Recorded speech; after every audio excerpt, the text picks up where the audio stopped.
Bom dia, boa tarde, boa noite, meus alunos. Como vocês estão? Espero que estejam bem. Vamos deixar esse Albert Einstein passando seu trajeto na velocidade da luz aqui, né?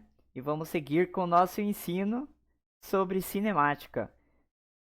Na aula de hoje, aula número 2, né, sobre o conteúdo de cinemática, vamos estudar o movimento retilíneo uniforme, ou simplesmente MRU, tá?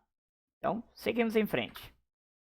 O MRU basicamente é um movimento que você vai realizar em uma linha, ou seja, vai seguir em um caminho unidimensional, tal como essa seta aqui que vocês estão vendo aqui. Então você vai ter um caminho unidimensional, apenas numa linha reta, não vai ter movimentações em outros eixos, né? Apenas num eixo definido, numa linha reta. E começamos já com um problema. Considere uma pessoa saindo do ponto A em sentido ao ponto C. Então ele saiu aqui do ponto A e foi em sentido do ponto C.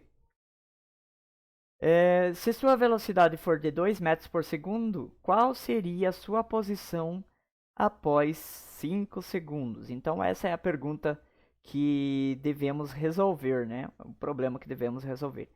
Se notarmos aqui, no ponto A temos a posição inicial x0. Então, essa posição inicial x0, note que ele começa com x0 igual a 2 metros. Então, minha posição inicial é igual a 2 metros. Temos o tempo inicial também, t0 igual a 0 segundos. x1 vai ser igual a 6 metros, mas não sabemos qual é o tempo que ele se encontra aqui. E o x2 vai ser 10 metros a distância que ele percorreu. 10 metros não é a distância que ele percorreu, sabemos disso, porque ele partiu do ponto 2, aqui do ponto x0, igual a 2. Então a distância que ele percorreu vai ser 10 menos 2, que vai ser igual a 8 metros. Então se ele saiu daqui e foi até aqui, ele percorreu 8 metros, tudo bem? Então, para resolver esse problema, necessitamos de uma equação para isso. A equação que a gente precisa desenvolver vem justamente da minha velocidade, v igual a ΔX sobre ΔT. Então, dessa equação aqui, podemos fazer o seguinte, temos então que, pegando o ΔT e multiplicando com v, né, para o outro lado, vamos ter v vezes ΔT igual a ΔX. Se invertermos isso, temos simplesmente ΔX igual a v vezes ΔT, beleza? Ele está perguntando a posição. Porém, com essa equação aqui, a gente consegue determinar a distância que ele percorreu, né? Temos a velocidade de 2 metros, então temos 2 aqui no lugar do v. E temos 5 segundos no lugar do ΔT. 2 vezes 5 vai me dar 10 metros. Então, ele teria percorrido 10 metros de distância. Se ele partiu da posição x0 igual a 2, basta eu pegar esses 10 metros que saiu daqui e somar com 2. E assim eu vou saber que essa partícula passou o ponto C e foi até 12 metros, né? Seria a posição dele, está fora do meu gráfico aqui, tá bom? Vamos seguir, tem uma forma de determinar isso. A gente pensou na lógica, agora devemos ver a ferramenta que podemos usar, tá? Continuando. Δx então é igual a v vezes ΔT. Daqui sabemos que Δx é igual a x menos x0, ou seja, a posição final menos a posição inicial. E sabemos também que ΔT é igual a t menos t0. Então, sabemos que a distância a distância percorrida é igual à mudança de sua posição, então da onde ele partiu e até onde ele chegou. E sabemos que o tempo que levou para isso, precisamos saber o tempo que ele saiu e o tempo que ele chegou, tá?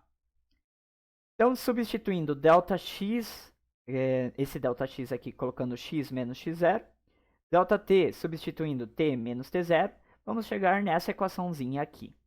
Essa equação aqui é o x menos x0 igual a v vezes t menos t0. T menos t0 é meu ΔT, que saiu daqui. X menos x0 é meu ΔX, que saiu daqui, tá? O carinha correndo aqui. Talvez você se encontre em uma situação parecida de vez em quando vão fazer exercícios. Eu volto e meia me encontro assim. Não, mais ou menos. Assumindo t0 igual a 0 segundos, então podemos trocar esse t0 por 0. Se eu fizer isso, esse t0 some daqui. Então ele não vai me incomodar mais. Isso eu vou fazer toda vez que eu, por exemplo, somente quiser saber o tempo que levou para eu fazer aquele trajeto ou aquele caminho, tá bom? X, então vai ser igual a x0 mais vt. Dessa forma, por que o x0 veio para esse lado? Ó, temos x menos x0. Se o x0 está deste lado, passa para o outro somando, né? Se ele está diminuindo aqui, passa somando para o outro lado. Dessa forma, eu chego na equação x igual a x0 mais vt, que é, de fato, a equação horária da posição. Essa equação permite determinar minha posição em qualquer instante de tempo, desde que essa minha velocidade seja constante, ou seja, essa velocidade não pode mudar. x0 vai ser então a posição da onde eu parti. Se x0 for 0, fica ainda mais fácil de eu resolver essa conta, né? Fazendo isso aqui igual a 0, ele vai sumir, vou ter somente a velocidade vezes o tempo, já vou saber a distância que ele percorreu. Lembrando que v vai ser minha velocidade e deve ser medida no sistema internacional com as unidades metros por segundo. X é a posição, metros, t o tempo em segundos, obviamente. Voltando para minha equação aqui, para o meu problema. Se ele partiu da distância de 2 metros e tem uma velocidade de 2 metros por segundo e 5 segundos, se eu substituir aqui 2 metros, aqui 2 metros por segundo e aqui 5 segundos, 2 vezes 5 dá 10, mais 2 me dá 12, como a gente obteve na lógica anterior, tá?